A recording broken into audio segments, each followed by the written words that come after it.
Well, from tomorrow, interviews to determine the next Chief Justice are expected to begin. The JSC will be interviewing Acting Chief Justice Raymond Zondo, Constitutional Court Justice Mbuyiseli Madlanga, Supreme Court of Appeal President Mandisa Maya, and Gauteng Judge President Dunstan Mlambo. The acting president of the Supreme Court of Appeal, Judge Kola Petse, will preside over the interviews. For more on this, I'm joined by Alison Tilley, a Judges Matter coordinator, joining us live from Cape Town. Thanks for your time, Alison. We appreciate it.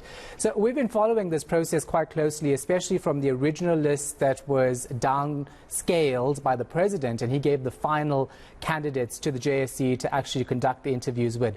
Talk to us about the process and exactly how it works, because it is going to be broadcast live and we're all going to be watching it. So what do we look out for? Well, I think there's some things that we know. So each judge will be interviewed for a day. There are 4 candidates and the JSC will be interviewing them. So that's a broad range of lawyers and politicians who will all be asking questions. The thing that we don't know is exactly what they're looking for in terms of a new Chief Justice, exactly what the criteria are against which they're going to test the candidates. Yeah, that's the thing, because Sally and I were talking about this earlier. We could all Google and go to Wikipedia and look at the experience of each of these candidates, right? But what exactly do they look for, and what sort of questions can we expect for this position? Well, you know, we don't have any indication from the JSC that they've settled on criteria, and they haven't expressed themselves on that.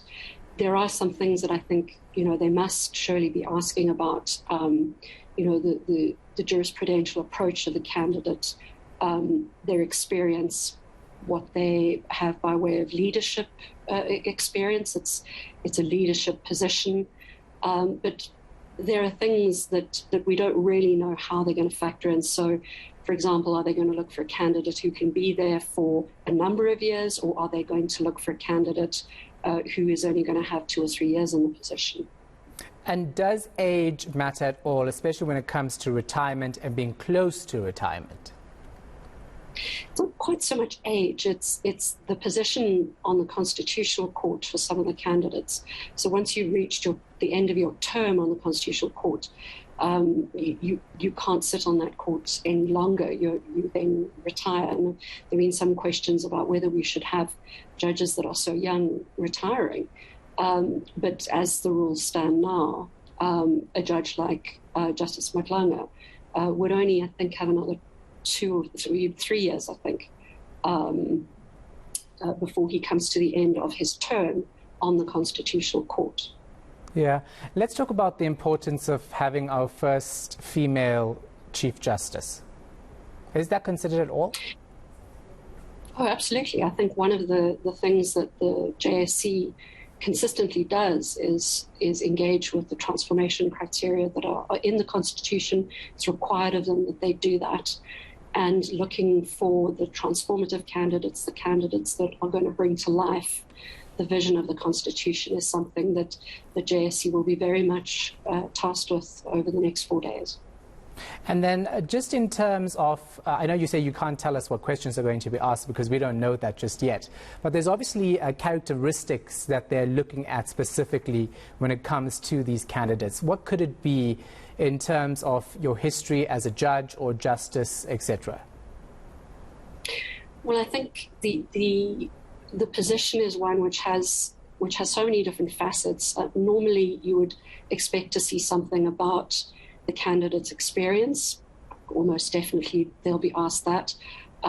People will be asked about their integrity, about their intellectual leadership skills. There's a range of things that we would see normally asked in an interview for a judicial position or a judicial leadership position. But with the Chief Justice, you would imagine that you're going to have to go a bit further into issues around temperament and commitment to the rule of law, integrity, independence. So there's different weight, I think, attached to these things when it's a Chief Justice, although these things are obviously equally important for a judge more broadly, but especially for a Chief Justice.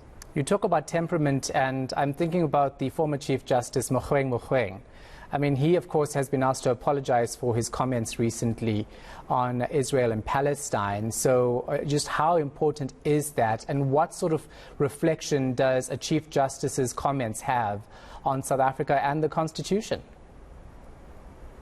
Well, I think the Chief Justice, the former Chief Justice, took the view that he was entitled, as part of his right to freedom of speech, to speak outside of courts and outside of his judgments. And he certainly was controversial, and I think that hasn't in this particular instance ended well. I think the candidates are not really going to be judged on what they've said outside of judgments and outside of the courts. Justice Madlanga has written extensively, so that's something that will be taken into account. But I think the sort of steady ability to deal with very difficult situations, being very diplomatic, having a thick skin, not losing your temper, not keeping your cool, all of these things are a really important part of the temperament of a judge and of course of a Chief Justice. All right, thank you so much for your time and your insight. Appreciate it. Alison Tilley, Judges Matter Coordinator.